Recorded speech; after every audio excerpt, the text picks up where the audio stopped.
धनबाद के गोविंदपुर थाना क्षेत्र स्थित मिनेर्वा डिजिटल परीक्षा केंद्र में एसएससी एमटीएस ऑनलाइन परीक्षा के दौरान हाईटेक नकल गिरोह का पर्दाफाश हुआ है। सेंटर कोऑर्डिनेटर द्वारा कदाचार की सूचना दिए जाने के बाद पुलिस ने तत्काल कार्रवाई करते हुए 2 परीक्षार्थियों और परीक्षा केंद्र के एक कर्मचारी को गिरफ्तार किया है। गिरफ्तार परीक्षार्थियों की पहचान रौनक कुमार निवासी रामचंद्रपुर जिला लखीसराय और बिट्टू कुमार निवासी कोच गांव जिला लखीसराय बिहार के रूप में हुई है। वहीं परीक्षा केंद्र में रजिस्ट्रेशन मैनेजर के पद पर कार्यरत शशि कुमार निवासी रायमचक जिला नालंदा बिहार को भी गिरफ्तार किया गया है। इस संबंध में शुक्रवार को सिटी एसपी ऋत्विक श्रीवास्तव ने जानकारी देते हुए कहा कि जांच के दौरान परीक्षार्थियों के पास से अत्याधुनिक तकनीकी उपकरण, ब्लूटूथ डिवाइस और स्पाई ईयरपीस बरामद किया गया, जिसका उपयोग कर बाहर से उत्तर बताए जा रहे थे। पूछताछ में परीक्षार्थियों ने स्वीकार किया कि परीक्षा केंद्र के कर्मचारी द्वारा उन्हें ये उपकरण उपलब्ध कराए गए थे और पूरी साजिश पहले से ही रची गई थी। आरोपी ने यह भी खुलासा किया, नकल कराने के लिए प्रति परीक्षार्थी 8 लाख रुपए की मांग की गई थी, जिसमें से 2.5 लाख रुपए अग्रिम रूप से भुगतान किया गया था। गिरफ्तार कर्मचारी के मोबाइल फोन की जांच में व्हाट्सएप चैट, परीक्षार्थियों के प्रवेश पत्र और लेन देन से जुड़े कई अहम साक्ष्य बरामद हुए हैं। इस मामले में गोविंदपुर थाना में 13 फरवरी 2026 को प्राथमिकी दर्ज की गई है। पुलिस अन्य संलिप्त आरोपियों की गिरफ्तारी के लिए लगातार छापेमारी कर रही है और पूरे नेटवर्क की गहन जांच की जा रही है। देखेंगे कल धनबाद पुलिस को दोबारा से एक बहुत बड़ी सफलता हाथ लगी है। मिनेर्वा नाम की कोचिंग सेंटर जो कि गोविंदपुर में स्थापित है, वहाँ पे एसएससी के एमटीएस एग्जाम में 2 परीक्षार्थियों के द्वारा अनफेयर मीन्स इस्तेमाल करके क्या बोलते हैं परीक्षा में नकल करने की कोशिश की जा रही थी। जब पुलिस वहाँ पहुंची तो पता चला कि ये जो दो परीक्षार्थी हैं जिनका नाम क्रमशः रौनक और बिट्टू है, ये लोग ब्लूटूथ का स्पाई डिवाइस वगैरह का इस्तेमाल करके एग्ज़ाम में नकल करने की कोशिश कर रहे थे। और इसमें जो मिनेर्वा में एग्ज़ाम सेंटर कोऑर्डिनेटर है, जो वहाँ पे वेन्यू कोऑर्डिनेटर है, जिसका नाम है आपका शशि कुमार, उसकी भी संलिप्तता पाई गई है। तो अभी इन तीनों को जेल भेजा जा रहा है और रिमांड पश्चात और भी क्या पूछताछ की जाएगी। किस चीज़ का पूरा एग्जाम था सर? ये एसएससी एमटीएस का, एसएससी के द्वारा। किस दिन की घटना है? ये कल की घटना है सर।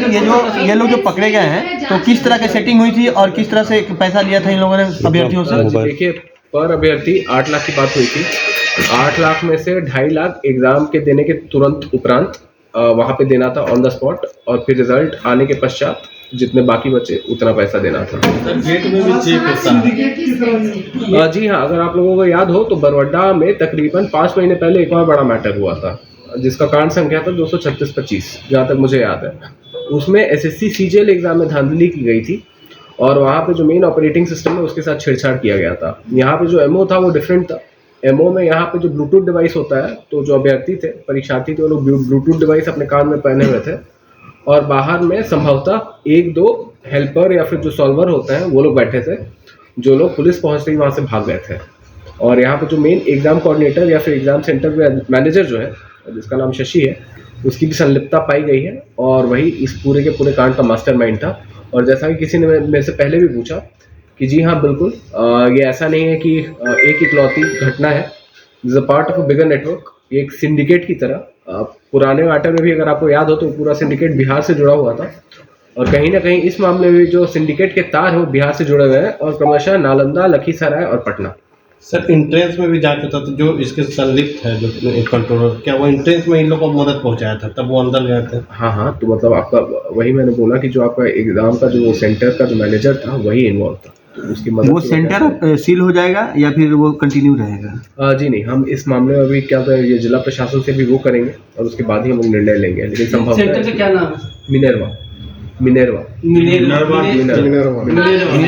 डिजिटल।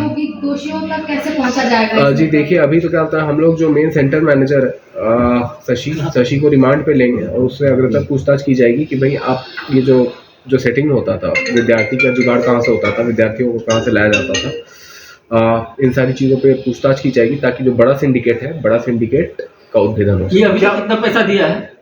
अभी तक पैसा नहीं दिया था, देने के 50,000 दिया था और 2 लाख और देना था। 2 लाख और देना था। एडवांस के तौर पर 50,000 रुपये दे चुका था। राइट। क्या वो छात्रों की कार्रवाई? नालंदा का है, नालंदा। क्या क्या डिवाइस मिला है सर इसमें?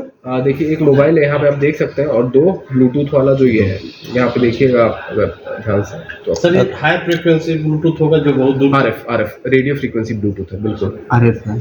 RF। सर ये जो दोनों अभ्यर्थी पकड़े गए हैं, किस जगह पे इन लोगों को सेटिंग हुआ था, कुछ बताया इन लोगों ने, कहाँ पर इन लोगों ने सेटिंग किया था? अभी तक तो उसका पूरा का पूरा नहीं पता चल पाया, लेकिन संभवतः शशि के माध्यम से ही सेटिंग हुआ था और मोबाइल वगैरह के माध्यम से। अब पुराने वाली घटना से इसका दोनों का कनेक्शन जुड़ रहा है? नहीं, पुरानी वाली घटना का जैसे मैंने पहले भी कहा कि एमओ बिल्कुल अलग था। वहाँ पे जो OS था, ऑपरेटिंग सिस्टम था जिसपे आपका परीक्षा दी जा रही थी, उसको कॉम्प्रोमाइज किया गया था। ये जो एग्जाम है ये उतना ज्यादा आपका, इसमें जो वो है, जो एमओ है वो आपका ब्लूटूथ के माध्यम से किया गया, तो दोनों का एमओ बिल्कुल अलग था।